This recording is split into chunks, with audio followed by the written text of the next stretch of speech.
ప్రతిపక్ష నేత జగన్ విశాఖ సభలో చేసిన విమర్శలపై జలవనరుల మంత్రి దేవినేని ఉమామహేశ్వరరావు, మానవ వనరుల మంత్రి గంటా శ్రీనివాసరావు విరుచుకుపడ్డారు. ప్రత్యేక హోదా కోసం ధర్నాలు, సభలు పెడితే ఉపయోగం ఏంటని ధ్వజమెత్తారు. నెలకో సమావేశం పెట్టుకుని జగన్ అసత్యాలు ప్రచారం చేస్తున్నారని మంత్రులు విమర్శించారు. ప్రతిపక్ష సభ్యుల వైఖరిని రాష్ట్ర ప్రజలు గమనిస్తున్నారని దేవినేని, గంటా వ్యాఖ్యానించారు. పంటలు ఎండిపోకుండా చివరి ప్రాంతాలకు నీళ్లు తీసుకెళ్లాం. అంతేకాకుండా గత దశాబ్ద కాలంలో చేపల చెరువులు, రొయ్యల చెరువులు కూడా ఎప్పుడు నీళ్ళు ఇవ్వాలి. ఏ ప్రాంతానికి నీళ్ళు అవసరం ఉంటే ఆ కెనాల్కి, ఆ మైనర్కి, ఆ మేజర్కి నీరు తీసుకెళ్లే ప్రయత్నం చేస్తాం.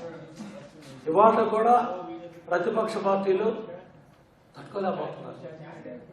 50 అడుగులు నాగార్జున సాగర్లో నీటి మట్టాలు పడిపోయి ఉన్నాయి. కృష్ణకు పూర్తి స్థాయిలో నీళ్లు రాలా, కానీ 10,74,000 ఎకరాల్లో పంట ఇచ్చారు. రాళ్లు వేసే కార్యక్రమం మొదలుపెట్టారు. మనం పురాణాలు చూసేవాళ్ళం, దేవతలు కొన్ని యజ్ఞాలు, యాగాలు చేస్తూ ఉంటే రాక్షసులు వచ్చి వాటిని చెడిపోయాలని చెప్పి ఎప్పుడు దాన్ని ప్రయత్నం చేసేవాళ్ళు. అటువంటి ఒక రాక్షస మనస్తత్వంతో ఈరోజు జగన్మోహన్ రెడ్డి గారు ఇక్కడ వ్యవహరిస్తా ఉన్నారు.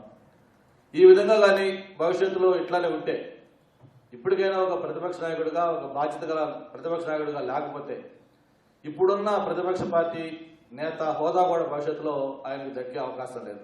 యువతని పెడదారి పెట్టించే విధంగా, యువతకి చెడుదో పట్టే విధంగా నీ ప్రసంగాలు అంటూ ఉన్నాయి. ముఖ్యంగా వైజాగ్లో మీటింగ్ పెట్టి యువతను రెచ్చగొట్టాలని ప్రయత్నం చేస్తా ఉన్నావు.